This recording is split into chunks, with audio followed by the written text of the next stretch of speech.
Hello YouTube family, नमस्कार, good morning, Shri Swami Samarth. स्वागत आहे तुमचं करिश्मा लाईफस्टाईल या यूट्यूब चॅनलवरती. तर कशा आहात सगळे? मजेत ना? आय होप तुम्ही मस्त आणि मजेत असणार आहे.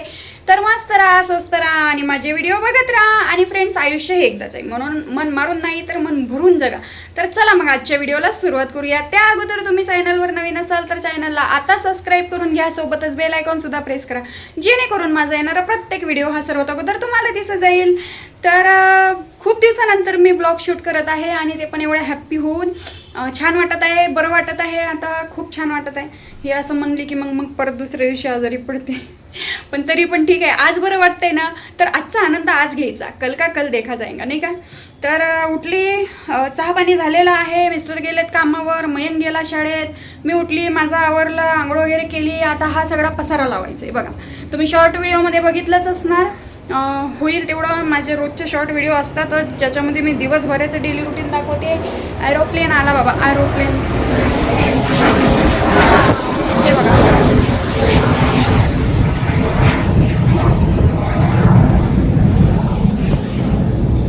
दिसणार नाही तुम्हाला, गेला निघून बिचारा. रॉकेट होता तो, रॉकेट. तर हां, रोजचे शॉर्ट व्हिडिओ असतातच माझे, पण होईल तेवढं मी डेलीचं जे रुटीन आहे आपला दिवसभराचा, तो मी शॉर्ट व्हिडिओमध्ये दाखवण्याचे प्रयत्न करते. आणि लॉंग व्हिडिओ खूप दिवस झाले आले नाहीत. कंटिन्यू मी काही व्हिडिओ काढत नाही आहे, जसं मला टाईम भेटेल तसे व्हिडिओ बनवते. पण खूप जणांचं चाललं, ताई डेली ब्लॉग बनवणं. तर चला म्हणलं, आता बरं वाटते आपल्याला, हळूहळू आपल्या घरातले कामं चालू ठेवा. कारण कसं आहे, जेव्हा मला दम लागतो ना, असं घबराट होती, दम लागतो म्हणजे असं श्वास घ्यायला त्रास होतो.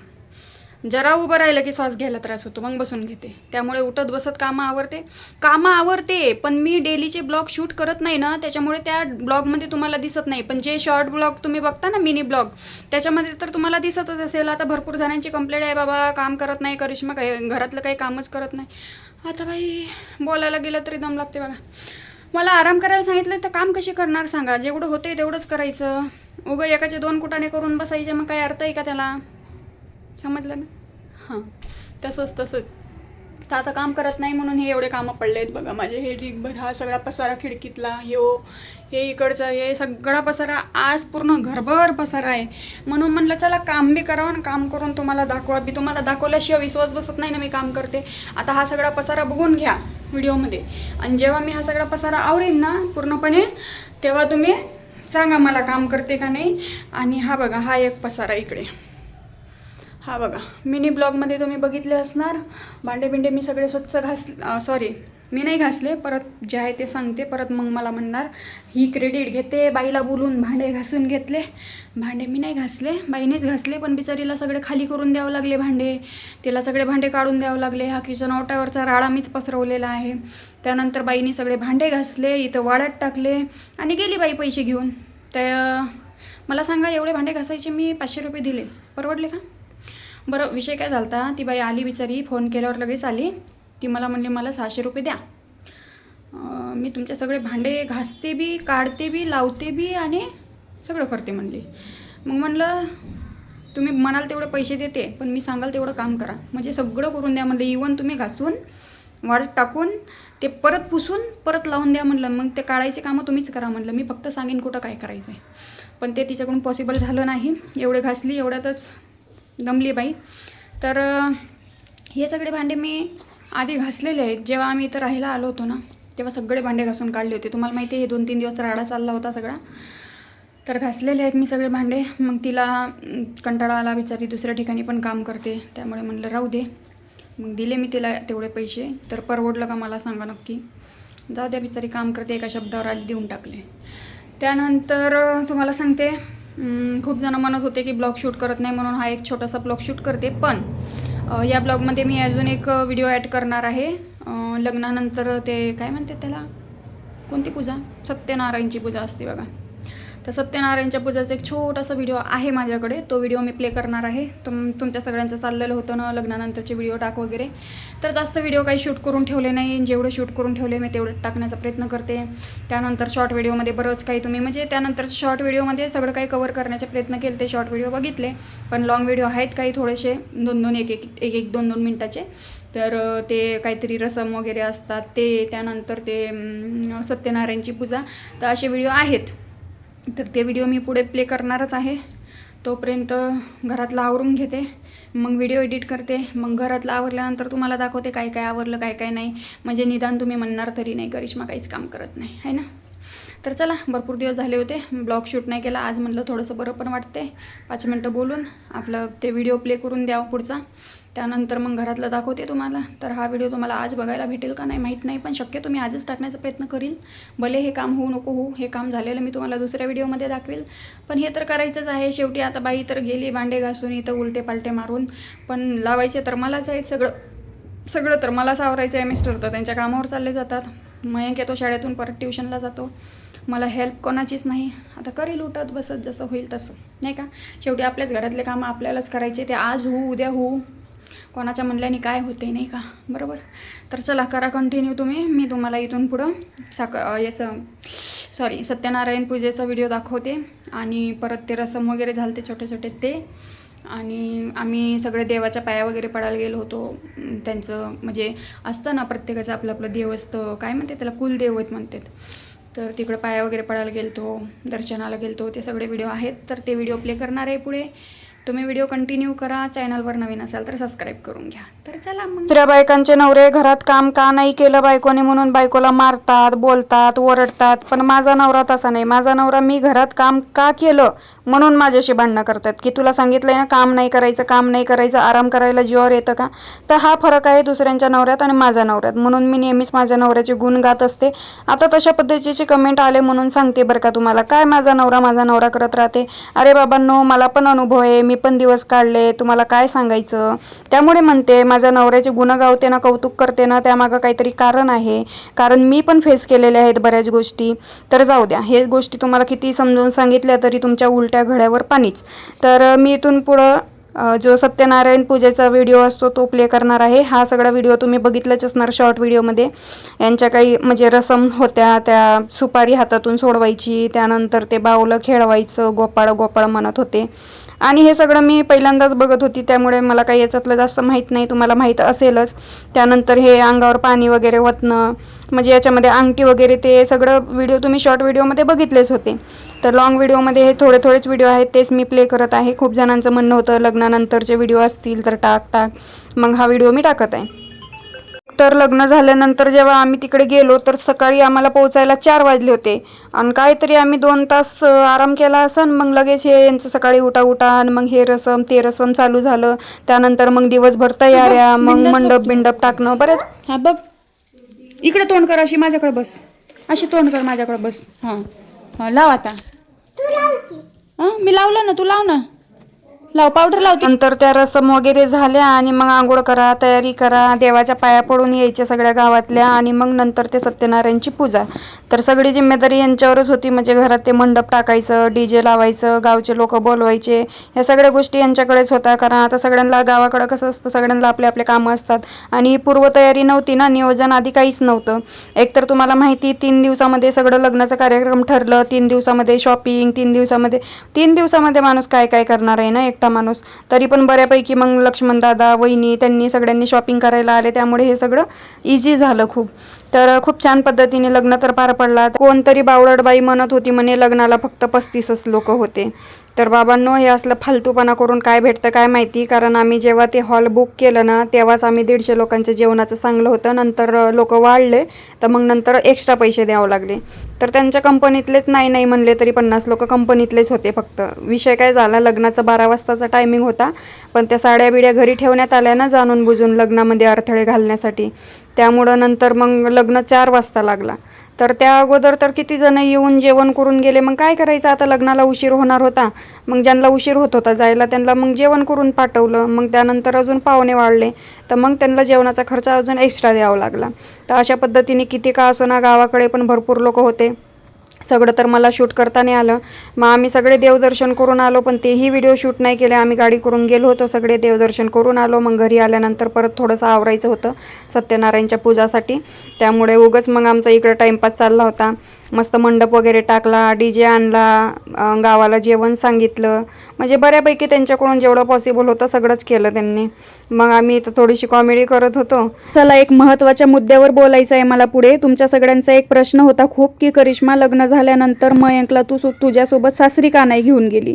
तर तुमच्या माहितीसाठी सांगते, लग्न जोडताना काही अटी शर्ती त्यांच्या होत्या, काही अटी शर्ती आमच्या होत्या. मग आता मला एक गोष्ट सांगा, लग्न जोडताना पहिलंच लग्न असेल तर किती प्रॉब्लेम येतात. काहीतरी गोष्टी नवरीला कॉम्प्रोमाइज करावं लागतात, नवरदेवाला कॉम्प्रोमाइज करावं लागतं, तेव्हा कुठं ते लग्न जुळलं जातं. मग इथं तर माझं दुसरं होतं आणि मग 100% काही ना काही कॉम्प्रोमाइज करणं मला भागच होतं, कारण सगळ्याच गोष्टी आपल्या मनासारख्या होत नाहीत. तर अशा पद्धतीने छोटी मोठी ही सत्यनारायणची पूजा पार पडली. त्यानंतर त्यांनी बाहेर मंडप वगैरे टाकलं होतं, गावच्या सगळ्या लोकांना जेवण दिलं होतं. तर त्या सगळ्या गोष्टी मला काही शूट करता नाही आल्या. जेवढं शूट झालेलं आहे तेवढं मी तुम्हाला दाखवलं आहे. इथून पुढच्या गोष्टी मी माझ्या स्वतःचा फेस दाखवून तुम्हाला सगळं क्लिअर करते, सगळ्याच प्रश्नाचं उत्तर देते. आता तुम्ही एवढे प्रश्न विचारताय म्हणल्यावर माझ्या यूट्यूब फॅमिलीसाठी प्रश्नाची उत्तरं देणं हे खूप महत्त्वाचं आहे. तर सत्यनारायणची जी पूजा असते, म्हणजे लग्न झाल्यावर ते मंगळसूत्र जो असतो ते उलटं घालत असतात, म्हणजे ते वाट्या ज्या असतात मंगळसूत्राच्या त्या उलट्या असतात. सत्यनारायणच्या पूजेच्या दिवशी सरळ करायच्या असतात. Welcome back. बघितला व्हिडिओ सत्यनारायण पूजेचा. आता इथून पुढं मी काही गोष्टी क्लिअर करणार आहे. तोच व्हिडिओ मी एडिट करत बसली होती. म्हणलं आता व्हिडिओ एडिट करून द्यावा, आधी हा व्हिडिओ टाकावा, मग आपल्या कामाला लागावं. त्यामुळे मी अजून काम काही जेवण पण केलेलं नाही आहे. आता जेवण करणार, काम आवरणार, त्या अगोदर हा व्हिडिओ मी टाकून देते. तर तुमच्या सगळ्यांचा प्रश्न, तुम्ही पूजा बघितली सत्यनारायणची कशी झाली. एकदम म्हणजे साध्या सिंपल पद्धतीनेच केलं, पण बाहेर मंडप वगैरे टाकलं होतं. त्यांच्याकडून जेवढं पॉसिबल झालं ना तेवढं सगळंच केलं. आणि खरं सांगायचं ना, सेकंड मॅरेजमध्ये एवढं कोणीच करत नाही. हां, करणारे जे लई पैसेवाले असतील, पण माझा नवरा काय असं लई पैशावाला बी नाही का, बापदादाची कमाई नाही त्यांच्याकडे का त्यांना कोणी दिले नाही. स्वकष्टावर जेव्हापासून ते पुण्यात राहायला आले, 10-12 वर्ष झाले त्यांना पुण्यामध्ये राहते, तेव्हापासून त्यांनी जी काही कमाई जमापुंजी त्यांची ठेवली होती ते सगळी लग्नात उधळलेली आहे. आणि आता जे काही आहे ते काम केलं तरच आमच्या घरात पैसे येतात. ठीक आहे. तर मला सांगायचं हे होतं, तुमच्या सगळ्यांचा प्रश्न होता मयंकला का नाही घेऊन गेली लग्न झाल्यानंतर सासरी.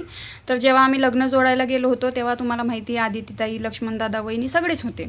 तोही व्हिडिओ तुम्ही बघितलेला आहे. तर काही बायका अशा म्हणत होत्या म्हणे की म्हणजे मला मुलगा आहे, हे यूट्यूबरच्याच बायका म्हणत होत्या. दुसरं यांना काही कामधंदे नाही आहेत, असं शेजारचं बाजारचं कोण बोलायला रिकामं नाही. तर या बायकांचं असं म्हणणं होतं म्हणे की करिश्माला मुलगा आहे हे कोणाला माहीतच नाही, त्यामुळे करिश्माने तिकडेच ठेवलं मुलाला आणि मग ती एकटीच गेली. अरे बाबांनो, तुम्हाला जर काही गोष्टी माहिती नसतील ना तर वचं करत जाऊ नका. असं पुढं तोंड नाही मारायचं माणसाने, काही माहिती नसेल तर. लग्न जोडताना आमची बोलाचाली जेव्हा झाली होती त्यावेळेस लक्ष्मणदादांनीच सगळं ठरवलेलं आहे. मी जेव्हा घर बघायला गेली होती ना तेव्हा आम्ही आमच्या नंदेच्या घरी गेलो. सर्वात अगोदर जी माझी छोटी नणंद आहे ना त्यांच्या घरी आम्ही सगळेच गेलो होतो. तिथंच ते लग्न पक्क झालं, ओटी भरली. तोही व्हिडिओ तुम्ही बघितला, आय थिंक शॉर्ट व्हिडिओमध्ये बघितला असेल. तर त्याच्यानंतर जेव्हा जे माझं सासरचं घर आहे ते बघायला मी नाही गेली, लक्ष्मणदादा गेले.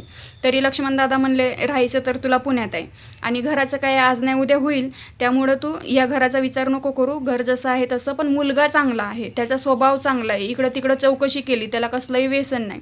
या सगळ्या गोष्टीवरच मी ठाम राहिली आणि म्हणून मी लग्नाला होकार दिलं. कारण आम्ही जोपर्यंत घर बघून येत नाही, सगळ्या गोष्टी आम्ही माहिती करत नाही, तोपर्यंत तर काही लग्नाला लगेच होकार दिलं नव्हतं. ठीक आहे. त्यांनी खरं खोटं करायला जेव्हा आम्हाला बोलवलं तेव्हा आमच्या मनामध्ये भरपूर डाऊट होता की काय असेल काय नसेल, डोळ्यांनी बघितल्याशिवाय आपल्याला नाही फसायचं, परत काय झाल्यावर काय करायचं. त्यामुळे आम्ही गेलो, घर बघितलं, सगळ्या गोष्टी बघितल्या. म्हणजे सासरचं घर मी नाही बघितलं, लक्ष्मणदादांनी बघितलं, शेती वगैरे काय असेल ते सगळं बघून आले. आता त्यांचं म्हणणं काय होतं, लग्नाच्या अगोदर सांगितलं त्यांनी, जे जुना चॅनल आहे माझा त्याच्यावरचे व्हिडिओ डिलीट करायचे किंवा ते चॅनल डिलीट करायचं. आता तुला आम्ही स्वीकारतोय, म्हणजे पूर्ण पास्ट तुझा विसरून जायचा आणि तो मागे सोडायचा, पुढे ह्या गोष्टी नको यायला. त्याच्यामुळे त्यांनी आधीच सांगितलं होतं. तर त्या सगळ्या गोष्टी क्लिअर करायला सॉरी, मला थोडा उशीर झाला. म्हणजे आता इतक्यात मी ते सगळ्या गोष्टी क्लिअर केल्या. म्हणजे मागच्या जुन्या चॅनलवरचे व्हिडिओ वगैरे आत्ता मी डिलीट केले. तर त्याच्यावर पण लोक बोलले की तू याला घाबरली, त्याला घाबरली. अरे कोणाच्या बापाला मी घाबरत नाही, जे आहे ते माझी सत्य त्या जगापुढं आहे आणि तेच लोक मागचं उकरू खात बसतात. अरे मी माझ्या लाईफमध्ये पुढं आलेली आहे ना निघून, मग लोकांना याच्याशी काय घेणं देणं आहे. तर तेव्हा माझ्या सासरच्या लोकांनी सांगितलं होतं की मयंकचे पण खूप हाल होतील लग्न झाल्यानंतर जेव्हा इकडे येतील. लक्ष्मण दादाशीच बोलणं झालं, ते बोलणं तर माझ्याशी पण नाही झालं. लक्ष्मण दादा मला स्वतः बोलले लग्न झाल्यानंतर, मयंकला माझ्याकडे राहू दे, मी सांभाळतो. तेव्हा मला सगळ्या गोष्टी माहिती झाल्या की असा असा विषय आहे. जर समजा मला मुलगाच नाही आहे हे जर लोकांना दाखवायचं असतं किंवा असा काही विषय असता तर मला सांगा, मयंक लग्नामध्ये असता का? मयंकने स्वतः लग्नामध्ये होता, स्वतः मयंकने व्हिडिओ काढलेले आहेत माझ्या लग्नाचे. आणि काय बोलता तुम्ही लोक, हे तुम्हाला म्हणजे पटतंय तरी का? असं माझ्या बुद्धीला तर पटण्यासारखं नाही. हे बघा, तुम्हाला पटतंय का? आणि जे लोक बघतात ना ते पण बावडट आणि सांगणारे बी बावडट की हिला मुलगा आहे हे कोणाला माहीतच नव्हतं. मला आश्चर्य वाटतं या गोष्टीचा. अरे आम्ही जेव्हा लग्न जोडायला गेलतो त्यावेळेस जेव्हा मी माझ्या नंदेच्या घरी होती त्यावेळेस मयंकला आम्ही घेऊन गेलो होतो आणि तुम्ही म्हणताय की हिला मुलगा आहे हे माहीतच नाही. अरे सेकंड मॅरेज अख्ख्या जगाला माहिती आहे ना, कसं काय शेजारच्या पाजारांना माहीत नाही? काहीतरीच बोलता राव तुम्ही. मग ह्या असल्या खोट्या गोष्टी मला पटत नाही. तर आय होप तुमचा हा डाऊट क्लिअर झाला असेल की मयंकला तिकडं का नाही घेऊन गेली. लक्ष्मण दादा होते लग्न जोडायला, मग त्यांचं जे काही बोलाचाली झाली होती त्यांनी सगळ्या आमच्या अटी शर्ती मान्य केल्या होत्या. मग आम्हाला पण त्यांच्या अटी शर्ती मान्य करायच्या होत्या आणि लग्न म्हणल्यावर आहे ना काही गोष्ट कॉम्प्रोमाइज करावीच लागते. मग त्यातली मी एखादी गोष्ट जर कॉम्प्रोमाइज केली, एवढंच होतं ना की लग्न झाल्यानंतर जेव्हा ते सत्यनारायण पूजा काय लईच आम्हाला 2 ते 3 दिवस तिथं राहायचं होतं, त्यानंतर तर रिटर्न यायचंच होतं. मग आता आम्ही जेव्हा पण गावाला जाऊ किंवा आता गेलो होतो मध्ये आम्ही गावाला, त्यावेळेस मयंकला घेऊन गेलो होतो आणि तिथं सासरच्याच घरी घेऊन गेली होती, हेही तुम्ही बघितलं. तरी तुम्ही असल्या बावळट लोकांवर विश्वास ठेवून मला प्रश्न विचारायला. आता ज्यावेळेस माझी यूट्यूब फॅमिली मला प्रश्न विचारते ना त्यावेळेस खूप मनापासून वाईट वाटतं, कारण फालतू लोकांच्या बोलण्यावरून तुम्ही मला प्रश्न विचारू नका. हां, तुमच्या मनात जर काही डाऊट असेल, तुमच्या मनात जर काही प्रश्न असतील तर ते मला विचारा. आणि मी बघतानाच हे बघितलं होतं की मला राहायचं आहे पुण्यात, घर घ्यायचं आहे पुण्यात, शिक्षण पोराचं करायचं आहे पुण्यात. मग तिकडचा काय विचार करायचा? तिकडच्या लोकांना माहिती आहे ना, माझ्या सासरच्या अख्ख्या लोकांना माहिती ना की मला मुलगा आहे. मग आम्हाला थोडीच तिकडं जाऊन राहायचं आहे. मग छोट्याशा गोष्टी जर काही कॉम्प्रोमाइज केल्याने काही चांगलं होत असेल, एवढा चांगला स्वभावाचा माणूस माझ्या आयुष्यात आला, माझं आयुष्य चेंज केलं त्यांनी, सगळ्या माझ्या गरजा, माझ्या सगळ्याच गोष्टी पूर्ण केल्या. मी म्हणली ना हे असं करायचं तर ते तसंच केलं. नाही तर हे व्हिडिओ वगैरे त्यांना नाद आहे का? तुम्ही बघितलं ना, त्यांना ना व्हिडिओचा नाद, ना फोटोचा नाद, ना कुठला. एखादा माणूस या ठिकाणी असताना काय म्हणता, कशाला एवढे पैसे घालवते, त्याच पैशाचा तुला सोना करतो. सोना तर केलेलंच आहे, पण म्हणजे जेवढा पैसा तिथं घालवला आणि तेवढ्या सोन्यामध्ये नाही घालवला, भरपूर पैसा गेलेला आहे लग्नाला. तर त्यावेळेस त्यांनी म्हणलं असतं की तुला एवढा सगळ्या पैशात सोना करतो, आपण कोर्ट मॅरेज करू. तिथं गेलो असतो, कोर्टात हार घातली असती, झालं असतं लग्न. एवढं सगळं काही करायची गरज होती का? तरी केलं. मी माझ्या हौशीसाठी केलं. माझी इच्छा होती अशा पद्धतीने लग्न झाल्या पाहिजे, अशा सगळ्या गोष्टी झाल्या पाहिजे. सगळ्या गोष्टी माझ्या मर्जीप्रमाणे झालेल्या. मग एक गोष्ट त्यातली मी जर कॉम्प्रोमाइज केलं तर मी कुठं चुकली? मी का माझ्या लेकराला टाकून दिलं आहे का? त्याला चांगलं शिक्षण देते, चांगल्या शाळेत शिकवते, त्याचं पालनपोषण आम्ही करतोय. अरे सख्याला लाज नाही आली, पण जो नाही सक्का त्याने तरी एवढं सगळं केलं ना, एक्सेप्ट केलं, ही खूप मोठी गोष्ट आहे. तुमच्या माहितीसाठी सांगू का, सेकंड मॅरेजमध्ये दुसऱ्या माणसाने आपल्या लेकराला एक्सेप्ट करणं म्हणजे ही खूप मोठी गोष्ट आहे. हे काही छोटी गोष्ट नाही आहे. एखादी मुलगी असेल, कोणी एक्सेप्ट करतं. असं म्हणतात मुलगी हे परक्याचं धन असतं, लग्न करून दुसऱ्याच्या घरी जाते, पण मुलगा हा प्रॉपर्टीचा हिस्सेदार असतो. आणि सगळ्या गोष्टी मान्य करून त्यांनी माझ्या मुलाला एक्सेप्ट केलं ना, यातच मी जग जिंकली आणि सगळं आलं. त्याचं आज आम्ही शिक्षण चांगलं करतोय, पालनपोषण चांगलं करतोय, सगळ्या गोष्टी व्यवस्थित आहेत. त्याला एक फॅमिली भेटली, मला एक फॅमिली भेटली, सगळं काही चांगलं झालं ना. हे लोकांना देखवत नाही, त्यामुळे लोक चुगल्या चाड्या लावून देतात, इकडचं तिकडं करतात आणि काही नको ते भुकत बसतात आणि लोकांची दिशाभूल करतात. नाही, ह्याच गोष्टी मला पटत नाही. आणि त्यांनी पण मला आधी सांगितलं होतं की यूट्यूबवर जर तुला व्हिडिओ, म्हणजे एकतर त्यांनी बंद करायला सांगितलं सुरुवातीला. मी त्यांना ते काही मान्य केलं नाही. ज्या दिवशी मला स्वतः वैयक्तिक वाटलं नाही सोशल मीडियावर व्हिडिओ बनवायचं बंद करायचे, त्याच दिवशी मी करील हे मी त्यांना आधीच सांगितलं. तर त्यांनी माझे व्हिडिओ तर चालू ठेवले, पण त्यांचं एक म्हणणं आलं की प्रत्येक घरातली छोटी मोठी गोष्ट, एकदम प्रायव्हसीच्या गोष्टी ज्या असतात आपल्या घरातल्या, किंवा म्हणजे ज्या काही गोष्टी मी नाही सांगू शकत सोशल मीडियावर, त्या नाही सांगितल्या पाहिजे. हे असं आधीच मला त्यांनी हे केलेलं आहे. तेव्हा सगळ्या गोष्टी ह्या सगळ्या मिळवून तेव्हा कुठं सगळं काही चांगलं झालेलं आहे. तर एखादी गोष्ट मिळवण्यासाठी एखादी गोष्ट गमवावी लागते म्हणतात ना, तर तसंच मी केलं. आणि छोट्याशा गोष्टीसाठी तुम्ही एवढा विचार करताय की मयंकला लग्न झाल्यानंतर सासरी का नाही नेलं, पण तुम्ही या गोष्टीचा विचार करताय का लग्न झाल्यानंतर माझे मिस्टर त्याला एवढ्या चांगल्या पद्धतीने सांभाळतात, त्याचं शिक्षण करतात, पालनपोषण करतात, त्याच्या सख्याला लाज नाही आली, पण हे सगळं करतात, ते ह्या गोष्टीचा विचार केला का? म्हणजे तुमची बुद्धी किती चालते ना याच्यावरून समजते. बाकी मला जास्त स्पष्टीकरण नाही द्यायचं. परत मग मिस्टर मला ओरडतात की जास्त पर्सनल गोष्टी लोकांना सांगत बसायची गरज काय? नॉर्मल व्हिडिओ बनव, डेली व्हिडिओ बनव, घरातलं आपला संसार कसा चालू आहे ते दाखव, घरातलं दाखव. या पलीकडं काहीही बनवू नको, काहीही लोकांना स्पष्टीकरण द्यायची गरज नाही, काही सांगत बसायची, मागच्या गोष्टी काढायची गरज नाही आहे. ह्या आधीच मला त्यांनी चितवून दिलेलं आहे आणि तुम्ही नको त्याच प्रश्नावर मला बोलायला लावता आणि मग माझं असं उत्तर असतं आणि मग तुम्ही म्हणता की करिश्माला ॲटिट्यूडच आला आणि करिश्मा अशीच बोलते आणि करिश्मा बदलली.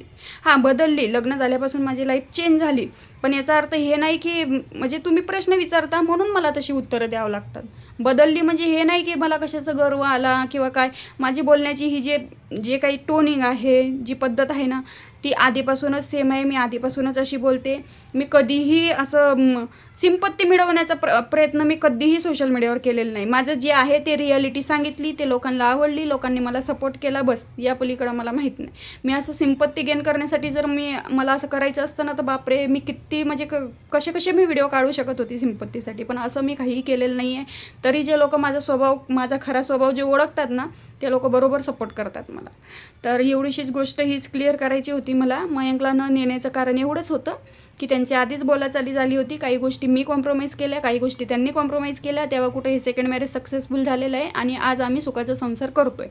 इथून पुढं आम्ही तुम्हाला आमचा सुखाचा संसारच दाखवणार आहे. जास्त पर्सनल, जास्त डीपमधल्या गोष्टी पण मी शेअर करणार नाही, कारण मला काही गोष्टींचा अनुभव पण आहे. का आपण जेव्हा आपल्या लाईफमधल्या गोष्टी चार चौघामध्ये मांडतो आणि त्याचा तमाशा लोक कशा पद्धतीने करतात ना, हे आपल्याला चांगला अनुभव आहे. त्यामुळे काय सांगायचं काय नाही सांगायचं, काय लपवायचं, हे सगळं आपल्या हातात आहे. त्यामुळे मी इथून पुढं व्हिडिओ टाकताना विचारच करणार आहे की सोशल मीडियावर कोणत्या गोष्टी सांगायच्या, कोणत्या गोष्टी नाही सांगायच्या.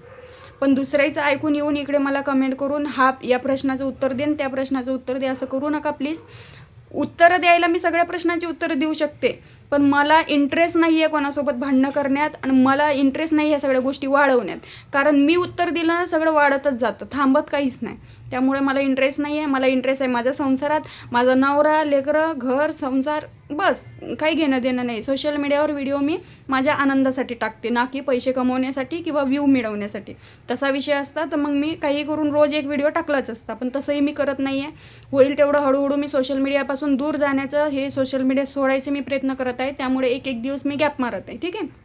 याच्यामध्ये व्हिडिओ म्हणजे तुम्हाला चांगलं माहिती, 8 दिवसाला, 15 दिवसाला, महिन्याला कवा व्हिडिओ असतात.